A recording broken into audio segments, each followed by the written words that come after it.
Hello' students, আজি আমি আলোচনা কৰিম ক্লাছ 6ৰ আছামিছৰ 7 নম্বৰ চেপ্টাৰ তপনৰ কথা। এইটো চেপ্টাৰৰ সকলো প্ৰশ্ন উত্তৰবোৰ এইটো ভিডিঅ'ত দিয়া হৈছে। চেপ্টাৰটো একেবাৰে ইজি হয় আৰু প্ৰশ্ন উত্তৰকেইটা অতি চুটি দিয়া হৈছে যাতে তোমালোকৰ বাবে ইজি হয়। তো ভিডিঅ'টো লাষ্টলৈকে চাবা। তোমালোকে প্ৰশ্ন উত্তৰকেইটা কৰাৰ আগতে চেপ্টাৰটো এবাৰ পঢ়ি ল'বা, তাৰ যোগেদি প্ৰশ্ন উত্তৰকেইটা বুজি পোৱাত আৰু চেপ্টাৰটো বুজি পোৱাত ইজি হয়। চ' তোমালোকে এবাৰ চেপ্টাৰটো পঢ়ি চাই ল'বা। তেনেহ'লে ব'লা প্ৰথমতে কুৱেশ্যনকেইটা চাই লওঁ কি দি আছে।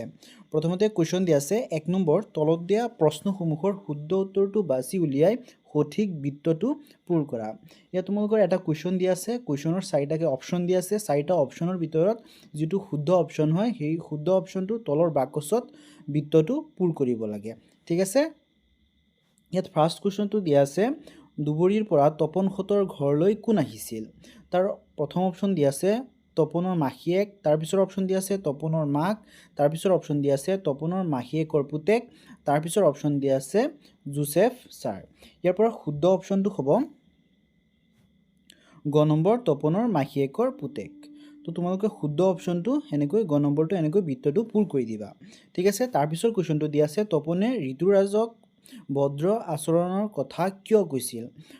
ইয়াত অপশ্যন দিয়া আছে ভদ্ৰলোক হোৱাৰ জ্ঞান দিয়াৰ বাবে, তাৰপিছৰ অপশ্যন দিয়া আছে ঋতুৰাজক মূৰ্খ সজাবৰ বাবে, তাৰপিছৰ অপশ্যন দিয়া আছে মনে বিচৰা বস্তুটো পাবৰ বাবে, তাৰপিছৰ অপশ্যন দিয়া আছে মাকৰ পৰা বেছিকৈ মৰম পাবৰ পাৰে। তো তোমালোকৰ ইয়াৰ পৰা শুদ্ধ অপশ্যনটো হ'ব গ নম্বৰ মনে বিচৰা বস্তুটো পাবৰ বাবে।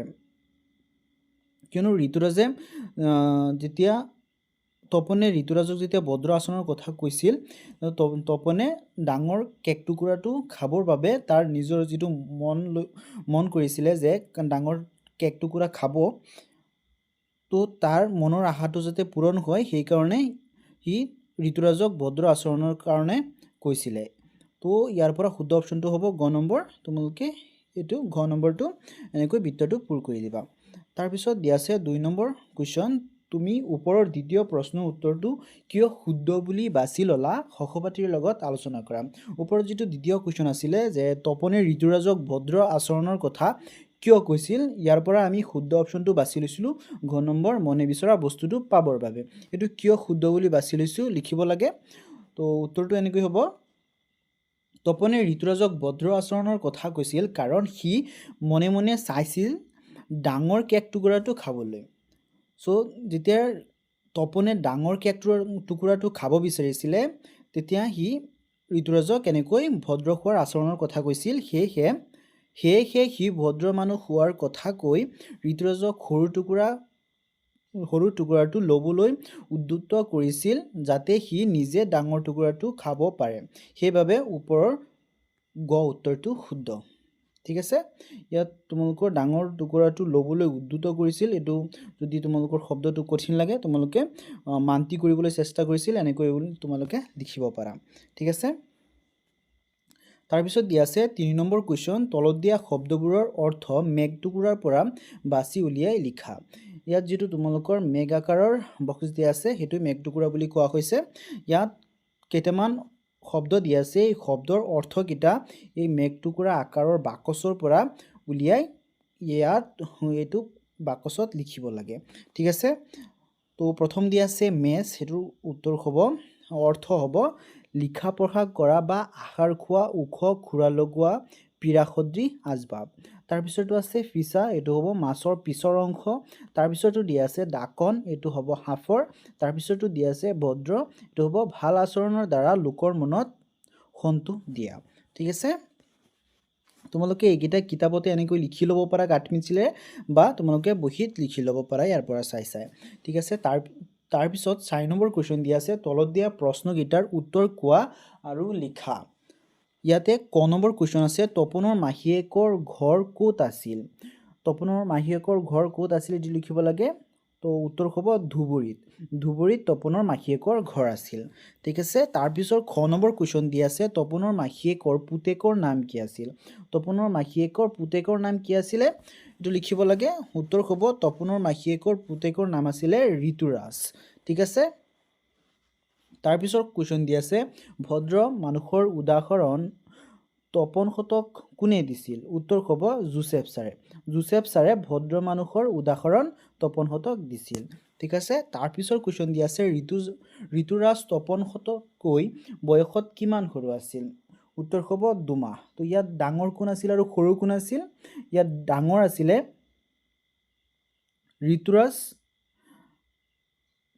সৰি ইয়াত ডাঙৰ আছিলে তপন সৰু আছিলে ঋতুৰাজ ঠিক আছে এইটোলৈ কনফিউজ নহবা যেনেকৈ তোমালোকে কোৱেশ্যনটো পঢ়িলেই বুজি পাবা যে ঋতুৰাজ তপনহঁততকৈ বয়সত কিমান সৰু আছিল তপনহঁততকৈ মানে তপন ইয়াত ডাঙৰ ঠিক আছে আৰু ঋতুৰাজ ইয়াত সৰু আৰু কিমান সৰু 2 মাহ সৰু ঠিক আছে তাৰপিছত দিয়া আছে তপনৰ কথা পাত্ৰীৰ লেখক কোন তপনৰ কথা পাত্ৰীৰ লেখক মানে কোনে লিখিছিলে লেখকজন কোন তো লিখিব লাগে উত্তৰ হ'ব ডক্টৰ ববেন্দ্ৰনাথ শইকীয়া তাৰপিছত 5 নম্বৰ কুৱেশ্যন দিয়া আছে তলত দিয়া প্ৰশ্নকেইটাৰ উত্তৰ আলোচনা কৰি কোৱা আৰু লিখা তাৰে ক নম্বৰ কুৱেশ্যন আছে তপন আৰু ঋতুৰাজৰ মাজত কোনটো চৰিত্ৰ তোমাৰ বেছি ভাল লাগিছিল আৰু কিয় ইয়াত যেটো চেপ্টাৰটোত দুটা চৰিত্ৰ আছে এটা হৈছে তপন আনটো হৈছে ঋতুৰাজ ইয়াৰে তোমাৰ কোনটো বেছি ভাল লাগিছে এটো লিখিব লাগে উত্তৰটো হ'ব ঋতুৰাজ চৰিত্ৰটো মোৰ বেছি ভাল লাগিছিল কাৰণ সি নম্ৰ ভদ্ৰ আৰু আত্মত্যাগী আছিল সি সদায় তপনৰ প্ৰতি সদাচাৰ দেখুৱাইছিল তো কোনটো কাৰণত ঋতুৰাজ চৰিত্ৰটো বেছি ভাল লাগিল বুলি তোমালোকে লিখিব পাৰা কাৰণ সি আছিল নম্ৰ ভদ্ৰ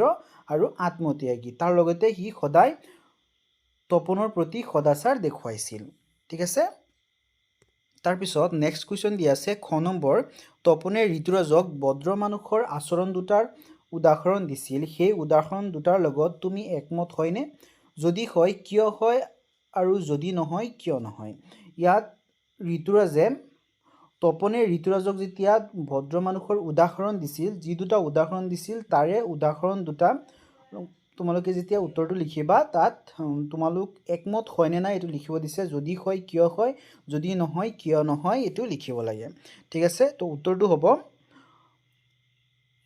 উত্তৰত তোমালোকে এনেকৈ লিখিব পাৰা হয় মই একমত কাৰণ যদিহে মানুহে যদি সদায় আনক অগ্ৰাধিকাৰ দিয়ে তেনেহলে সমাজত সৌহাৰ্দ্য বজাই থাকে আৰু ভদ্ৰতা প্ৰকাশ পায় ঠিক আছে তাৰ পিছত কুৱেশ্যন দিয়া আছে তপনে কেকৰ ডাঙৰ টুকুৰাটো নিজে খাই ভাল কৰিলে নে বেয়া কৰিলে সংক্ষেপে আৰু সপক্ষে আৰু বিপক্ষে যুক্তি দিয়া ইয়াত কুৱেশ্যনত তোমালোকে প্ৰথমে কুৱেশ্যনটো পঢ়ি বুজিবলৈ চেষ্টা কৰিবা কাৰণ কুৱেশ্যনটো বুজি পালেহে উত্তৰটো শুদ্ধকৈ লিখিব পাৰিবা আৰু কুৱেশ্যনটো বুজি পালেহে আনসাৰটো কেনেকৈ লিখিব লাগে এটো ভালকে বুজি পাবা ঠিক আছে ইয়াত কুৱেশ্যনটোত সুধিছে যে তপনে কেকৰ টুকুৰাটো নিজে খাই ভাল কৰিলে নে তপনে যেটো কেকৰ ডাঙৰ টুকুৰাটো নিজে খাইছিলে এটো ভাল কৰিলে নে বেয়া কৰিলে এটো লিখিব লাগে তাৰ সপক্ষে তাৰ মানে তপনে কামটো ঠিক কৰিছে বুলি তাৰ সপক্ষে ক'ব লাগে এটা কথা আৰু বিপক্ষে যে কামটো ঠিক কৰা নাই হেতু বুলি এটা বিপক্ষে যুক্তি দিব লাগে ঠিক আছে তো উত্তৰটো হ'ব যেটো প্ৰথমে সপক্ষে যুক্তিটো হ'ব হি বিচৰা বস্তুটো লাভ কৰিছিল এক ধূৰ্ততা প্ৰয়োগ কৰিছিল যেটো বুদ্ধিকে চিনাই বা বুদ্ধি তাৰ নিজৰ বুদ্ধিৰ পৰিচয় দিয়ে বুলি তোমালোকে লিখিব পাৰা তাৰমানে যেটো নিজৰ বুদ্ধি প্ৰয়োগ কৰি ডাঙৰ টুকুৰাটো খোৱাৰ বাবে যেটো বুদ্ধি প্ৰয়োগ কৰিছিলে হেতু তাৰ অধিক বুদ্ধিৰ পৰিচয় দিয়ে ঠিক আছে তাৰ পিছত বিপক্ষে যুক্তি হ'ব হি আনক ভদ্ৰতা শিকাই নিজে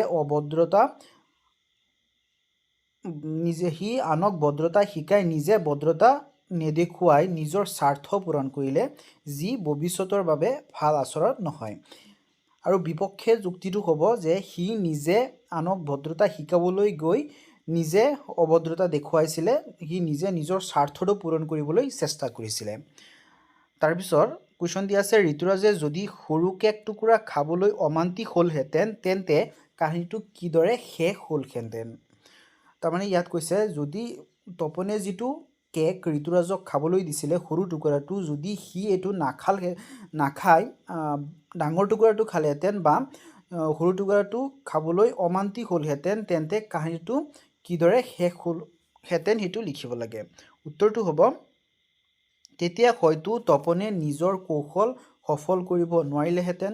তপনে যিটো কৌশল কৰিছিলে যে সি ডাঙৰ টুকুৰাটো খাব, সেই তাৰ কৌশলটো হয়তো পূৰ নহ'লহেঁতেন, অথবা তপন আৰু ঋতুৰাজৰ মাজত এক সামান্য মন কহা হোৱাটো সম্ভৱ আছিলে। তাৰমানে ইহঁত দুজনৰ মাজত এটা মনোমালিন্য হোৱাৰ সম্ভাৱনা আছিলে। ঠিক আছে। তাৰপিছত দিয়া আছে 6 নম্বৰ কুৱেশ্যন, কোনে কাক আৰু কিয় কৈছিল।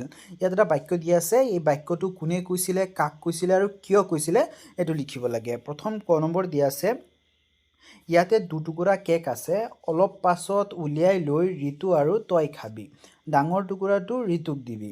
ঠিক আছে। উত্তৰ হ'ব, এই কথাষাৰ তপনৰ মাকে তপনক কৈছিল, কাৰণ তপনৰ মাকে ঋতুৰাজক বেছি মৰম কৰিছিল।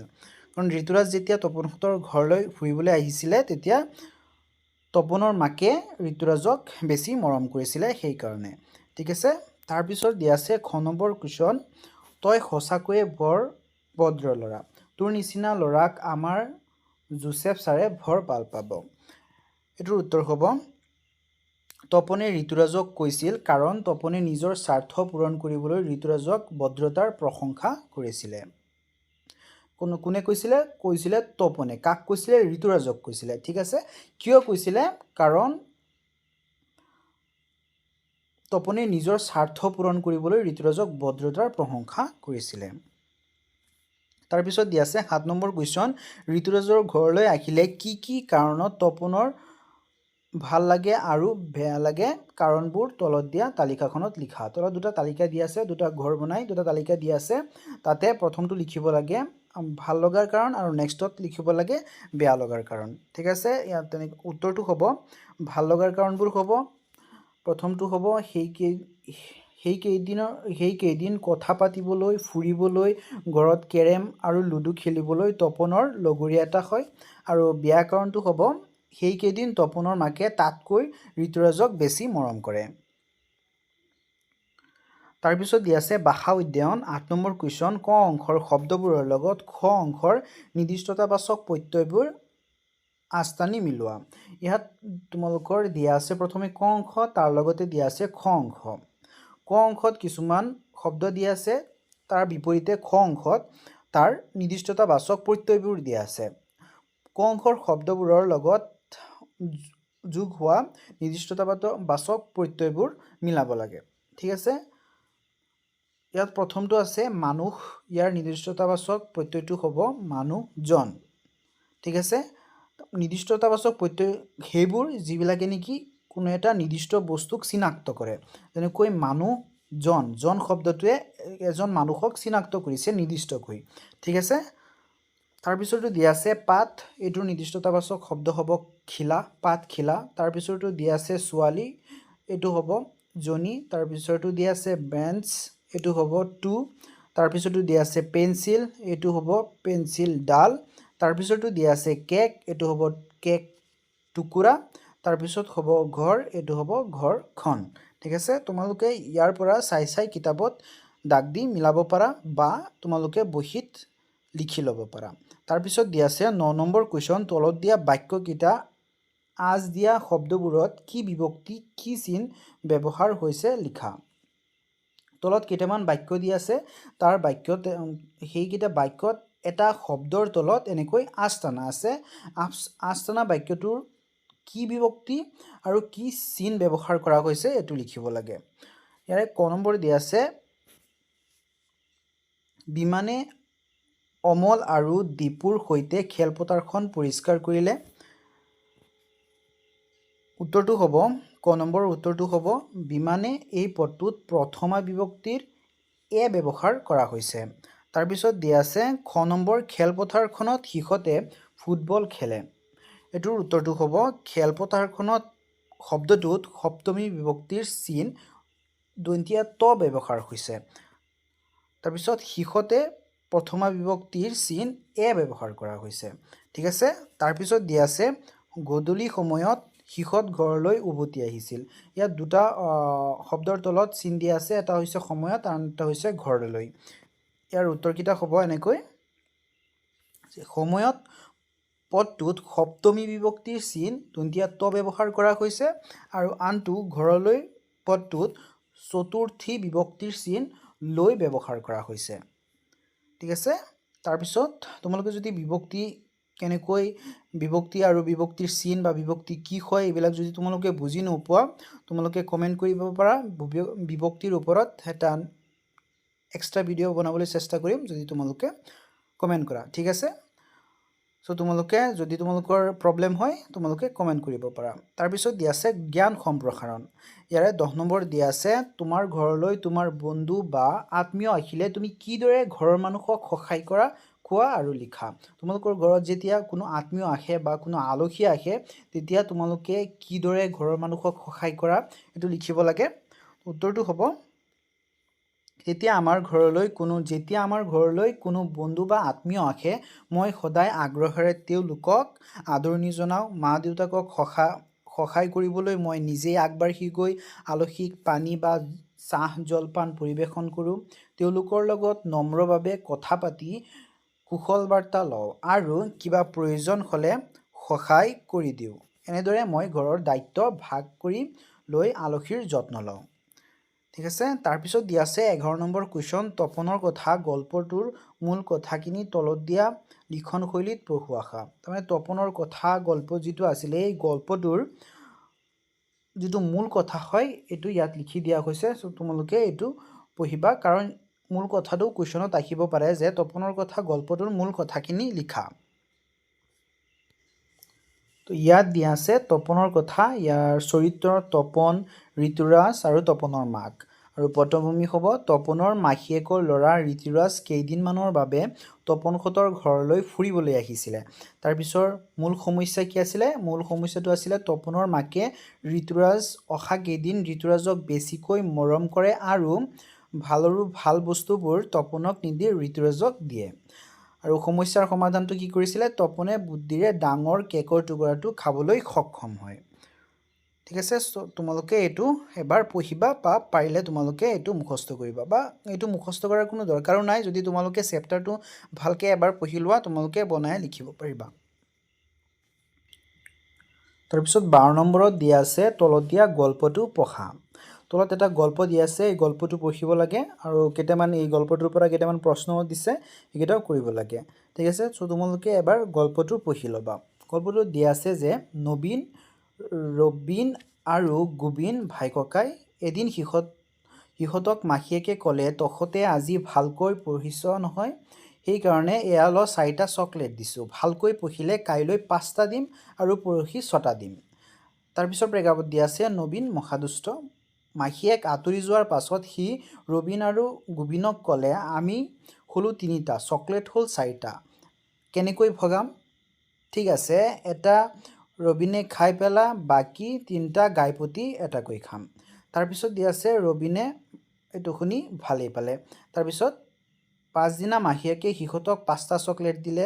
নবীনে চকলেট ভগাবলৈ লৈ ক'লে 2টা গোবিনে খাই পেলা, বাকী 3টা গাইপতি এটাকৈ খাম। তাৰপিছত দিনা গোবিনে ভালেই পালে। পাছদিনা মাহীয়েকে 6টা চকলেট দিওঁতে গোবিনে পোকে খোৱা দাঁতকেইটা উলিয়াই হাঁহি ক'লে আজি ভগাবলৈ দিগদাৰ নাই নহয়, গাইপতি 2টাকৈ পৰিব। ইয়াতে নবীনে মুখখন বিকটাই ক'লে ইহ ধেমালি পাইছ, কালি আৰু পৰহি কেনেকৈ ভগাইছিলোঁ। এই বুলি সি 3টা জেপত ভৰালে, বাকী 3টা গাইপতি এটাকৈ ভগাই দিলে। ইয়াত 13 নম্বৰ কুৱেশ্যন দি আছে ক্ৰিয়াকলাপ নং 12ত থকা গল্পটোৰ সহায়ত তলত দিয়া তালিকাখন পূৰ কৰা। ইয়াত এটা তালিকা দিয়া আছে, ইয়াত তোমালোকে ওপৰত যিটো গল্প পঢ়িছা তাৰ গল্পটোৰ নাম লিখিব লাগে, চৰিত্ৰ কি আছিলে, পটভূমি কি আছিলে, মূল সমস্যা কি আছিলে, সমস্যাৰ সমাধান কি আছিলে এইকেইটা লিখিব লাগে। তো উত্তৰটো হ'ব এনেকৈ, গল্পটোৰ নাম তোমালোকে লিখিব পাৰা চকলেট বগোৱা কাহিনী। তাৰপিছত চৰিত্ৰ লিখিব পাৰা মাহীয়েক, নবীন, ৰবীন আৰু গোবিন। তাৰপিছত পটভূমি হ'ব নবীন, ৰবীন, গোবিন ভাই ককাই। সিহঁতক মাহীয়েকে পঢ়াৰ উৎসাহ দিয়াৰ বাবে প্ৰতিদিনে চকলেট দিয়ে, কিন্তু চকলেট বগাৰ সময়ত চোৰাংচোৱাকৈ ধেমালি আৰু চাতুৰি দেখা যায়।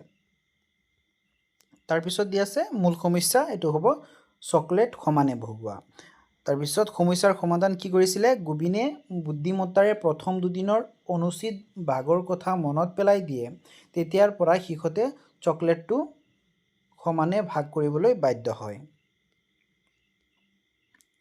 এইখিনিতে তোমালোকৰ এইটো চেপ্টাৰৰ প্ৰশ্ন উত্তৰবোৰ শেষ হৈছে যদি ভিডিঅ'টো ভাল লাগিছে তেনেহলে লাইক কমেন্ট শেয়াৰ এটা কৰি যাবা আৰু চেনেলটো সাবস্ক্ৰাইব কৰি ৰাখিবা লগতে নেক্সট চেপ্টাৰৰ ভিডিঅ'ৰ লিংকটো এইটো ভিডিঅ'ৰে ডেসক্ৰিপচন বক্সত পাই যাবা আৰু তোমালোকে এইটো চেনেলৰ প্লেলিষ্টটো চাবলৈ নাপাহৰিবা কিয়নো প্লেলিষ্টত প্ৰত্যেকটো চেপ্টাৰৰ ভিডিঅ'বোৰ অতি সিৰিয়ালকৈ দিয়া আছে তোমালোকে তাৰ পৰা প্ৰত্যেকটো চেপ্টাৰৰ ভিডিঅ'বোৰ চাব পাৰিবা ভিডিঅ'টো লাষ্টলৈকে দেখা বাবে ধন্যবাদ